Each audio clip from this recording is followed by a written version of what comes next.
Welcome back to the Buffalo Bred Podcast. Here we are in week 18, and I apologize to everybody that we did not record last week. Happy New Year. We're in the new year.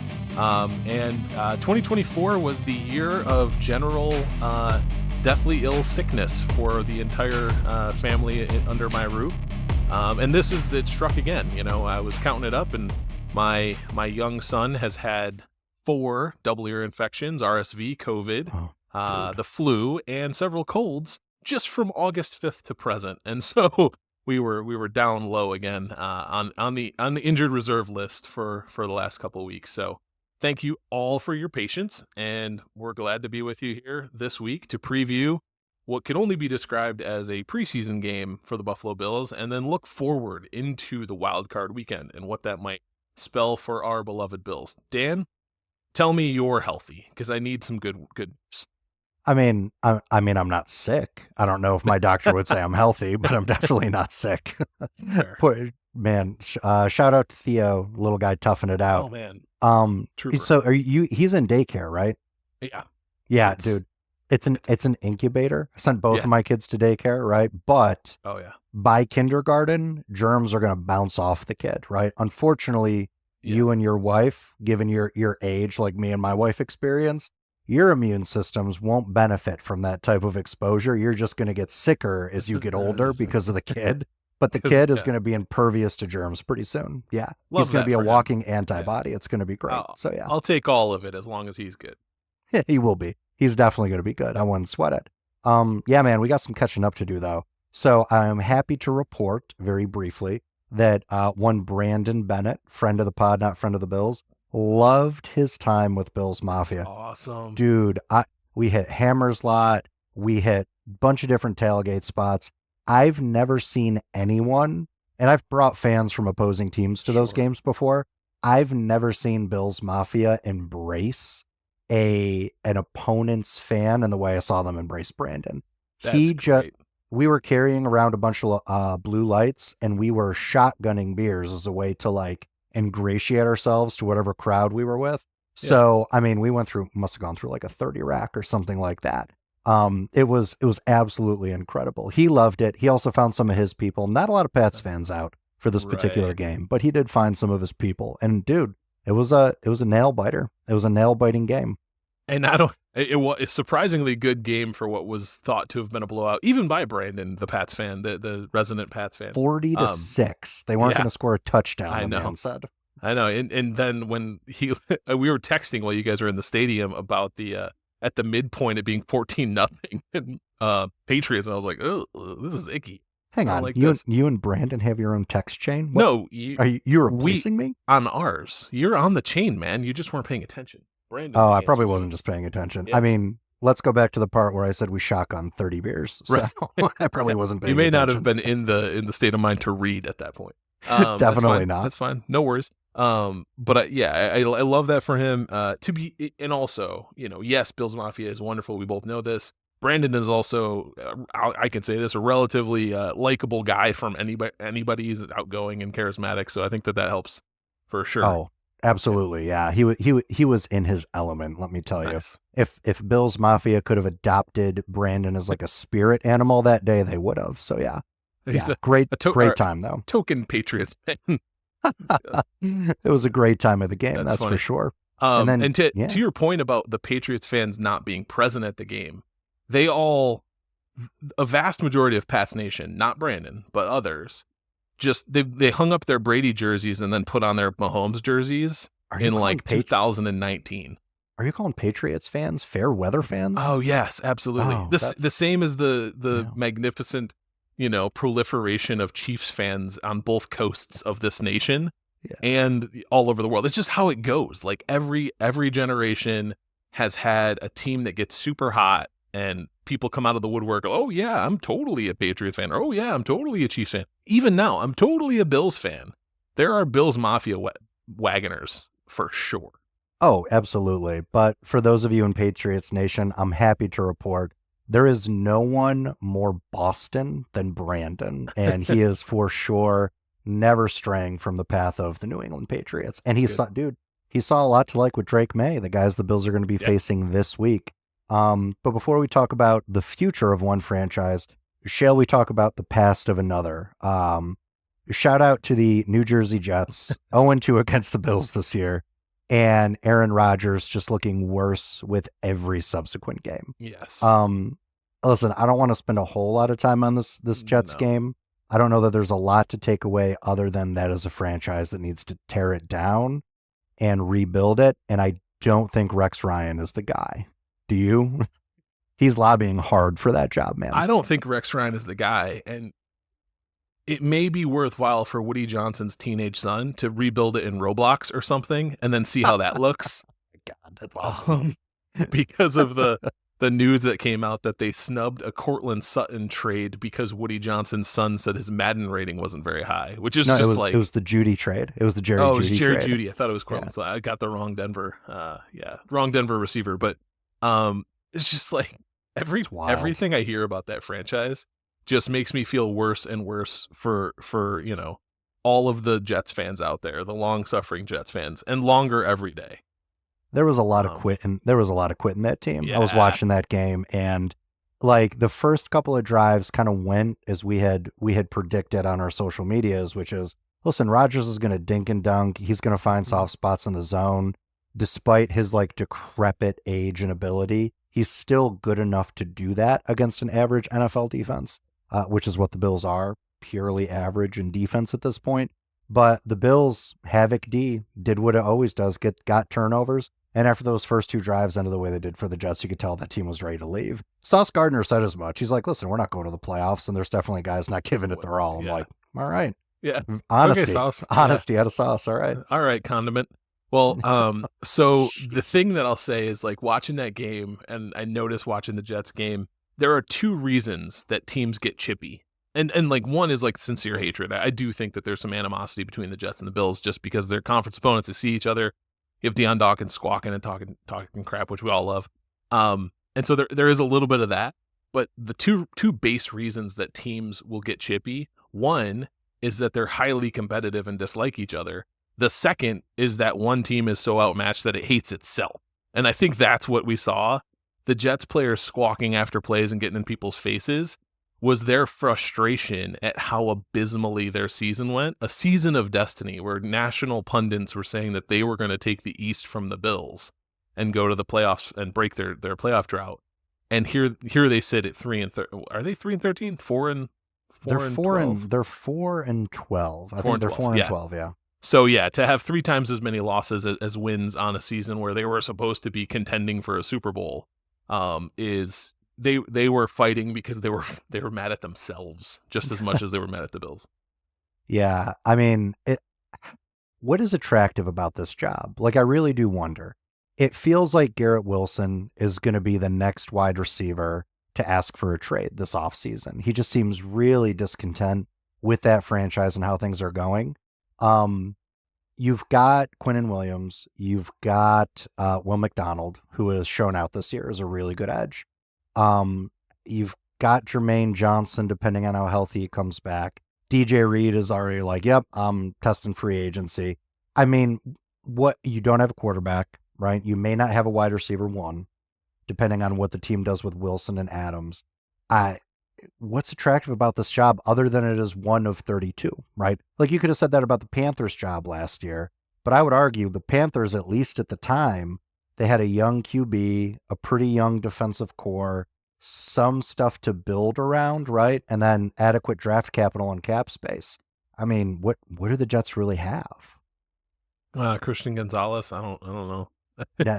Yeah. No, the Jets don't have anything. Yeah. So the problem is, I think the biggest problem when you're a head coach looking for a position is you want to know that the front office is unified to let you do what you need to do to build a winner. And this team doesn't have that. They don't have strong leadership. I don't know that their owners even care about football, really, because they don't seem to understand how to pick the right people to do the thing. And it even shows in their like weird, getting a former GM to lead a search to find a new GM seems like a very strange approach. There's a reason that former GM. Well, that's what I'm saying. Is that there's a reason it's the reason it'd be like Oh, somebody even said this on X, it's like having your ex-wife pick your new wife. Like there's a reason that person might not have your best interest in heart. And it just seems they're just silly. They just do Jetsian things all the time. And poor long-suffering Jared. I feel bad for him every time I see anything in the news about them. Oh God, thoughts and prayers for Jared, man. Like this season, but it went exactly the way he predicted it. I think of our friends of the pod. Brandon pretty much nailed the Pats season at this point. And as much as he enjoyed watching Drake May play, he's still like, Drake May got the hell beat out of him this year. Please leave him alone in week 18. Please don't play him. Jared nailed the Jets. Steve was the only one that was way off on his prediction. He screamed from the mountaintops, Dolphins Super Bowl. Now, in fairness, they still have a chance to squeak in, which we'll talk about here as we talk about potential Bills opponents and the scenarios that they need in order to get a 7 seed. But yeah, man, out of all of the coaching vacancies, this feels like the most full rebuild right now. Even if Gerard Mayo gets canned in New England, you've got Christian Gonzalez on the defensive side. You've got Drake May on the offensive side. You've got a trio of young receivers that you can kind of do some stuff with if you sign like a T. Higgins. You've got cap space. You really just got to fix the offensive line and the pass rush, and that's a competitive team right away. The Jets, again, other than being 1 of 32, I mean, they seem very unattractive, particularly for a lot of the top candidates that are out there, and Ben Johnson and Mike Vrabel. So I don't know, man. Well, and now I realize that I said Christian Gonzalez when we were talking about the Jets. He's on the Patriots. Yeah, that's okay. You said at the very beginning of this, you have been illness addled, so it's forgivable for sure. Definitely have the flu right now. I mean, let's be honest. Other than the Bills this season, all these AFC East teams kind of blend together with the same problems. Yeah, they do. They do, and we can roast Steve for his Dolphins in the Super Bowl take if they get eliminated this weekend. But I think they're the only team that even looks differently. They look competitive. So, but definitely the Jets and Patriots look. Basically, you just change the logos, and I'm like, oh, okay. But I do think that there's so much more to see from the Patriots going forward than the Jets. The Jets are a mess. And I do think that talking about this weekend's upcoming matchup with the Patriots, should the Bills backups win against the Patriots have locked in the number 1 overall pick in the draft, which if they trade even down to the 2nd overall pick could be worth like 3 second round picks extra. Yeah, absolutely. That's the kind of ammunition you could use to rebuild an entire franchise in one draft. Oh yeah, for sure. If you feel like you got the right player personnel manager in there, which again, I don't think the Patriots know that they have. I mean, honestly, if I'm the Pats, what is stopping you from going out and hiring like a Louis Riddick, who's had a really good run in this league, and then, or, back up the Brinks truck for Mike Vrabel. Yeah. Hope that he can, with his vast experience, hire the right offensive mind to work with Drake May, and then let him pick his GM of choice. I mean, at least be aligned, right? Yeah. Like a Kyle Shanahan. Oh God, now I'm going to blank on it. Is it John Lynch? Who's the John GM? Lynch for the Broncos? Yeah. No, the GM for the 49ers. I think it's Lynch. John Lynch I think it's 49ers Lynch. GM? Yeah. Okay. I'm almost positive it is, yeah. Former DB and big hit master, John Lynch? Yeah, that guy. Okay. Yeah. So, I don't know. We'll see. But enough about talking about what's going to happen in the offseason with these teams that have been eliminated. Yep. We're going to have plenty of time to do that. JJ, the Bills do have a Week 18 game, which they are more or less looking like they're going to treat as a bye. Josh Allen will start in a very, very limited capacity to continue his consecutive start streak. And then I would imagine after the first series, we're going to see a lot of the starters pulled and get some rest as they gear up for whoever their wild card matchup is going to be. JJ, I don't know that there's a lot of value in talking about keys to victory because I think both teams are probably in a place where they're going to rest some of their injured starters. Bills with a look on the playoffs, Patriots with a look on next season. What are you expecting out of this game? I do expect Josh Allen. There's 3 things that I think that we were talking about pre-pod when we were getting ready to record that I think the Bills are mindful of. They say that, this week is we're trying to go 1-0. We don't care about this. We don't care about that. But I do think they, of course, care about the start streak because McDermott has said as much. Josh Allen has said as much. Currently, Josh Allen is 13th on the NFL all-time quarterback start streak list, and he's behind 3 Tom Brady seasons, 3 streaks that Tom Brady accomplished. Tom Brady holds the 10th, 11th, and 12th positions on the list with streaks of 110, Josh Allen's current streak, 111, and 112. The thing that I think will be most funny is with this being the last regular season, because that's only talking about regular season games in a row, with this being the last regular season game of the year, Josh Allen will move up to tie Tom Brady at 11 with 111 with a start this weekend and split up that block. So Tom Brady will be like 10th, tied with Josh Allen for 11th, and then 12th and 13th. And so it's going to be an interesting thing, but that's going to put Josh Allen next season could get all the way up to 8th on the list with Joe Flacco holding the streak of 122 games. And so it's an exciting time. I think they're going to do that. That's one of the stats I think they're going to be mindful of. The second one is that James Cook is 19 yards away from 2 consecutive 1,000-yard rushing seasons. And so I think they're going to be thoughtful of that potentially. Depending, I mean, if James Cook has anything going on medically, they'll sacrifice that particular statistical output for making sure he's healthy for the playoffs. But if he's good to go, I think that you might see Josh Allen and the starters on offense get the first couple series with 3, 4, 5, 6 handoffs to James Cook to try to get him those last 20 yards. Absolutely. That third one is most different or most unique players on a team to catch a touchdown in a season. The Bills are tied with a bunch of other teams for 13. If they get a 14th player a passing touchdown in this game, which is likely given that all backups will be playing, that they would set an NFL record for a season. So let's do predictions sure to go wrong. Who is number 14? Has Reggie Gilliam caught one yet this year? Because he's my guy. And he has not. I would put money that he is number 14 for sure. Okay. I say it's going to be like a dark horse, like a KJ Hamler. Oh yeah, I could see that happening for sure. Because he could be a call up for sure. Because I think he also plays defensive. He plays special teams. So yeah, so he's got some added value there. But I mean, based on what I've been reading around from reports around the team, they're very cognizant of this record and wanting to own this record to really validate the everybody eats mantra.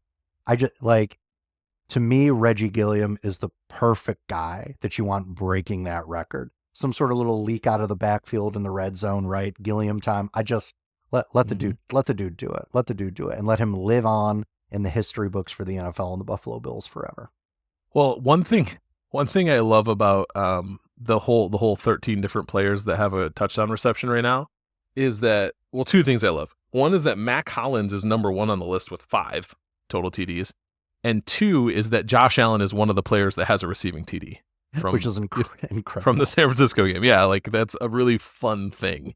It's just absolutely incredible. I freaking love it. Oh my God. Unreal. Go ahead. Oh, I was just going to say my pick for that 14th touchdown is a fat guy touchdown. I think they have not done a tackle eligible leak in the red zone. And I could see that being a play, especially with somebody like Mitch Trubisky in. You could maybe an Alec Anderson or Ryan Vandemark, who I think is 6'7", right? Like somebody like that who has some length could be sneaking out. We could see it. We could absolutely see it. That's for sure. All right, dude. I think that satiates me for talking about this Week 18 game. Because in the regular season, we can button it up. Yeah. We can absolutely button it up. It is 110% done for me.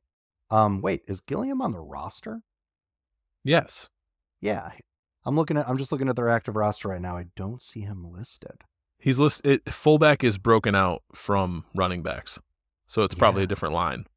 I don't see him on there, but I know he's on the 53 man. Yeah. All right. Cool. I'm looking at the ESPN depth chart, and he's definitely listed as a fullback. And he's played way more snaps in the past 3 weeks than he did the rest of the season. I'm telling you, dude, they're lining it up for Reggie. Mm-hmm. Give it to Reggie. Let Reggie be the one. What do we want? Do we want to bet something on this? I feel like we should bet something on this. Yeah. Oh my gosh. See, this is tough because I don't know. I think I would only be betting either. that it is or is not Reggie Gilliam. I wouldn't be able to put my money on any player of my own. I'll give that to you. I'll give you Reggie Gilliam or the field. I'll give that to you because I really do think it's going to be Gilliam. I like it. What are we betting? Is it bourbon? I think right now I owe you 2 and you owe me 1 bottles of bourbon. Yes. We've not settled that up yet. So it's a net gain of +1 for me, and you owe me a wood chopping sword as well. Oh yeah, which I think is held up with customs right now for the last 6 months because they only make them in Siberia. There's like an old guy named Vlad who handsmiths them, and it only cost me $100,000. Exactly. Thank you for that. You're welcome. All right. I'll give you Gilliam or the field, bottle of bourbon, done and done. All right. So book it. All right, dude. So let's move on because we are not in a position where we can do a full wild card round preview because we have yet to know who the Bills' opponent is going to be. But there are options, JJ. There are options. And going from least likely to most likely, this is what they are. We've got the Miami Dolphins, which with a Chiefs win and a Bengal loss would find themselves in. The Bengals are the least likely, though. Oh, I thought the Dolphins were the least likely. No, because the Dolphins get in if they win and Denver wins, as long as the Bengals... No, they get in if Denver loses and they Denver's win. Got to lose. Even if the Bengals win. Right. Oh, interesting. So the Bengals need to win and have Denver and Miami lose. Yeah. Yep. Because of both gotta lose. They have a strength of schedule tiebreaker, I believe. That's right. You are correct. Yes. Because the Dolphins had the privilege of playing the Bills twice, which boosts their strength of schedule quite a bit. That's correct. Even though they played the Patriots and Jets twice as well. Oh, and the Bengals got the Ravens and the Steelers in there as well. It's weird. Okay. Yeah. Anyway. Yeah. So, all right, cool. So the Bengals, which seems to be the one Bills Mafia is most skittish about, they're not the one I want the most, but I wouldn't be afraid to play these Bengals. Just a different situation from what it was a couple of years ago. Then we have the Dolphins, familiar foe, which I wouldn't sleep on because, Tua's not healthy, but it is hard to beat a divisional opponent 3 times in 1 year. We have seen this happen in the playoffs before, where an unlikely upset has occurred under these circumstances. Then we've got the Chargers, and the only reason the Chargers are in, but they're a less likely 7 seed based on their win scenario, where they could go as high as the 5th seed. And then we've got the Denver Broncos. Am I missing anybody at this point? No, that's it. That's really it, right? Yeah.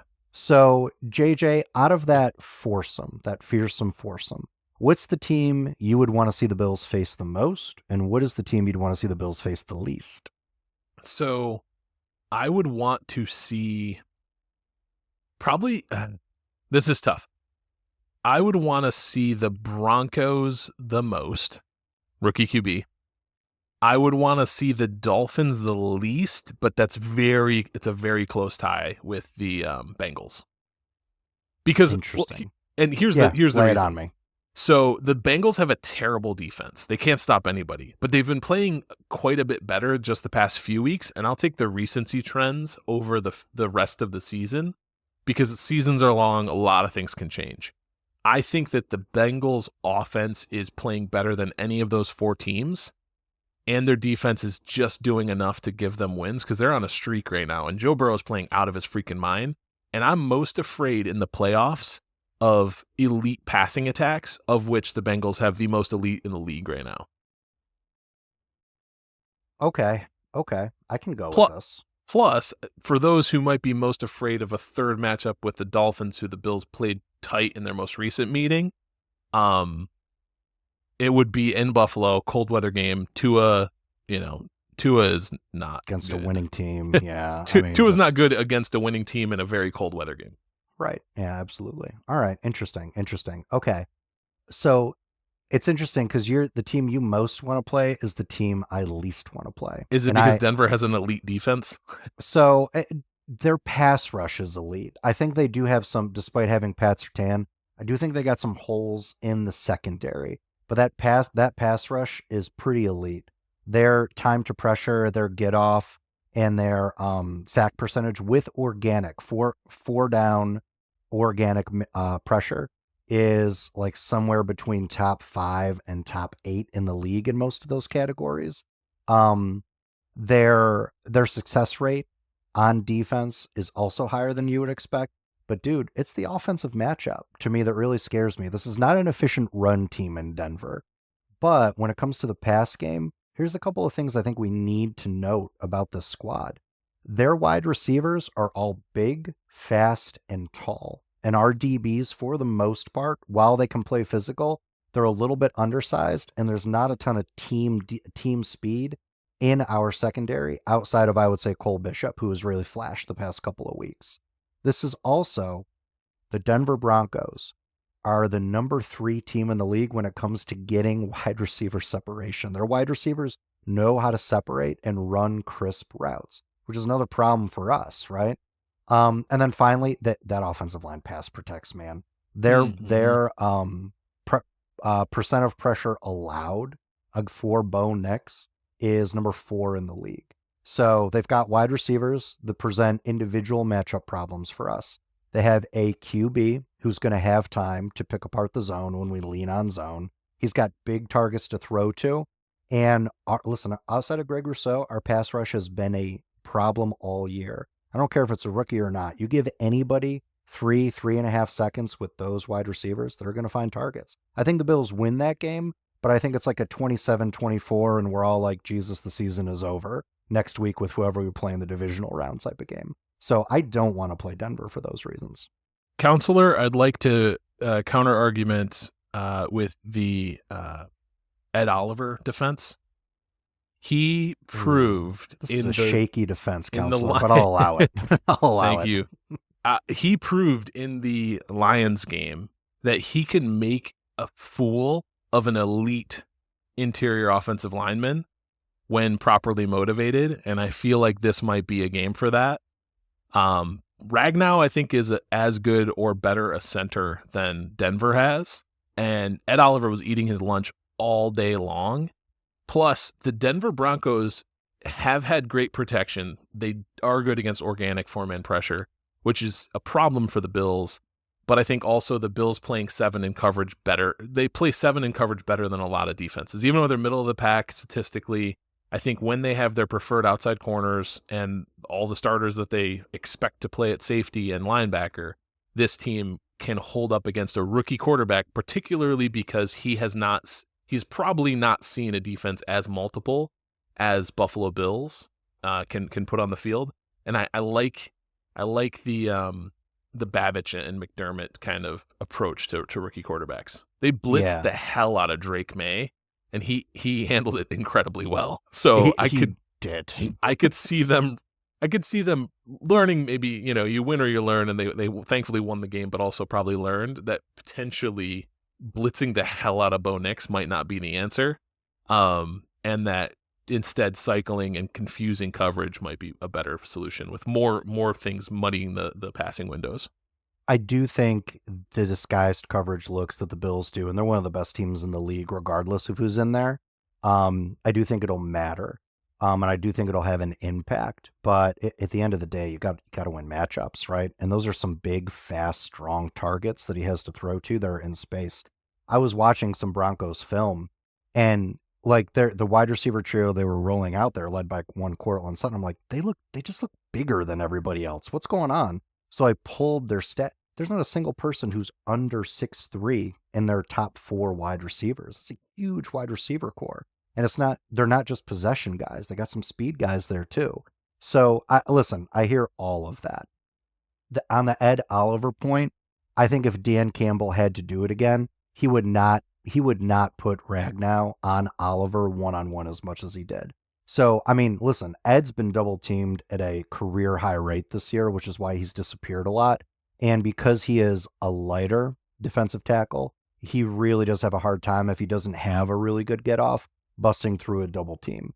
I think Sean Payton is the experienced head coach as he is going to see that. And he's going to be like, if Daquan Jones beats us on the inside, I can live with that. But if we allow Ed Oliver to do that, I would resign tomorrow. So I think Ed is just going to see a ton of double teams. But I don't want to get too far into a pregame analysis because we don't know if it's going to be the Broncos, though all they got to do is beat Carson Wentz and the backups for the Kansas City Chiefs, and they're in. So they are the most likely 7 seed for the Bills to play.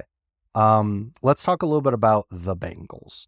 I put a comp out there on social media. The Bengals game would be a revisiting of the Rams game for me, where you've got two very vulnerable defenses, two elite QBs, and on the opposing side, two all-pro wide receivers in Ja'Marr Chase and T. Higgins. Maybe for the last time as that dynamic duo in Cincinnati for Joe Burrow to throw to. I feel that game is a shootout, regardless of conditions, unless it's 70-mile-an-hour winds. That game becomes the Rams game to me on steroids. And I worry about the Bills in games like that in the playoffs because we haven't seen them win a shootout against a really good team in the postseason in the McDermott era. Well, I think too, the other thing and that's why that's my number one most worrying matchup, is because Joe Burrow is playing better than any of the other quarterbacks on the potential list, and their outside weapons are the exact kind that have hurt the Bills over and over throughout the season. Even if the Bills haven't, lost a lot of games, they have definitely given up a lot of yards, and they've relied on turnovers and kind of fluky plays, penalties, different things to give them to either shut down drives, give them extra possessions. And that's the kind of thing in the playoffs we know you cannot count on. Teams play as clean as they possibly can. Refs tend to keep their flags in their pockets. And, the Bills can't count on some randomness to save them. And so I'm most afraid of Burrow and that offense coming into Buffalo and putting out a clinic because, again, it's scar tissue, but the Bills' pass rush disappearing in big games and their coverage being too leaky, too soft in big games in the zone that's been every playoff exit to this point. So, yep, absolutely. That's why I'm really hopeful that Denver just takes care of business against the Chiefs' backups, and then they're walking into Buffalo next week. Yeah. I've got the Bengals. I've got the Bengals as number 2 that I wouldn't want to see on my list. I go Broncos, Bengals. I'm not really rating the Chargers in here because I think the Chargers are gonna. I mean, again, they've got a chance to be a 6 or a 5 seed. There'd have to be some weird stuff happen in their game and the Broncos game for them to end up in the 7 seed. I don't want to play the Dolphins, right? I don't want to play the Dolphins. And it's not because they scare me for any particular reason. It is simply that they don't deserve to be there. They have shown all season they can't beat winning teams. I am sick of this team constantly chewing up media space. And because I have said all of those things, karma will come to kill us. And the one win that the Dolphins get this year will be in Buffalo in the playoffs. That's it. I'm just worried about my own negativity I've put into the universe, and I want to play the Dolphins. It is from a serious standpoint. Tua's not healthy, which is an advantage to the Bills. Snoop Huntley, I don't care who he's playing on the Bills team, probably not beating that Bills defense and Josh Allen in Buffalo in the playoffs. Dude, the rush game, the big vulnerability of this Bills defense, the Dolphins have just not been able to get it going this year. Now, Isaiah Wynn did make a recent return to that lineup, and while I think he's overrated a bit in pass protection, he's a great run blocker. So he does make that Miami Dolphins run game go a little bit better. I worry that divisional familiarity, those games are always weird. The Dolphins have played, including the playoffs, several close games in recent memory in Buffalo in adverse elements. And it's taken, I think, last-second field goals the last 2 times to put that team away. I don't want that, man. I don't want that drama. I don't want divisional weirdness leaking into my wild card weekend. I hear you, and I remember the Bills playing against Skylar Huntley 2 years ago in the playoffs. Skylar Thompson. Yeah. Skylar Thompson. Yeah. Oh, Snoop Huntley's the current backup. Yeah. Who they played when Jackson got hurt a couple years ago in that COVID season in the playoffs. Yes. Yeah. But yeah, I remember them playing against Skylar Thompson when I was on vacation. I'm actually, if God willing, everybody is healthy enough to travel, I'll be flying out on Monday, and so I'll have a different backdrop for the next pod. Nice. But to the same vacation destination that we were at the last time the Bills played the Dolphins in the playoffs, which I hope doesn't happen again. That's the strong hope, because I, again, don't want to see the Dolphins. My list is number 1 least desirable team is Cincinnati. to Miami. I don't really count the Chargers because I think, like you said, a lot of stuff has to go really wonky this weekend for them to end up being the 7. And so it's really Bengals number 1, Dolphins 2, and then Broncos 3. I'd most like to see the Broncos in the playoffs. Put the Chargers between the Broncos and the Dolphins if you have to. But I do remember that game and remember thinking, wow, this team looked pretty terrible against a backup QB at a home game that they should be just absolutely walking over. Dude, oh God, that whole game was a mess. But again, it's the curse of playing a divisional opponent 3 times in a single season. It's tough. It's tough to go 3-0, man. Even Belichick succumbed to it a couple of times in the postseason. So, yeah, man. For me, it is least likely Denver. Bo Nix is not a traditional rookie QB to me. He's had some games where he has looked terrible this season, but great offensive line, great pass protection, wide receivers that are a matchup problem for our secondary, especially given what our health situation is right now. I don't want to see that team. Number 2, the Bengals. I think it's a shootout. I'm hesitant to think the Bills can win a shootout in the postseason because they haven't before, but if there is a squad built for it, it is this squad. And then the team I least want to see, the Dolphins, because I've talked so much crap about it. It is what Steve needs for his moment of redemption. Like all the karmic forces are just coming into really bad focus for us if that happens. I just really need Denver to take care of business, even though I just really need Denver to take care of business at this point. So yeah. Same. That's what I choose. Yep. All right. Cool, man. All right. Do we care about scores for week 18? I don't. It doesn't matter. No, I don't. The only this game is a chance. The only thing that matters for the Bills is to get, because they have to dress some of their starters, get those guys out of that game healthy, and then as quickly as possible. Yeah, as quickly as possible. I expect to see the Bills running the ball and punting a lot, and so yeah, we'll see what happens. So then the only thing we really have prediction sure to go wrong about is who, if anyone, scores touchdown number 14. I've got Gilliam. You've got the field. Yep. More specifically, thick 6. You got a offensive lineman, maybe Alec Anderson catching it. Asterisk my field to say potential, tackle eligible play in the red zone. Sounds good. Well, we will see how it goes, sir. And then after this week, it is on to the postseason. So for all of you listening at home, like, share, and subscribe wherever you get your podcast, Google, Apple, and YouTube, and Spotify. And as always, go Bills. Go Bills.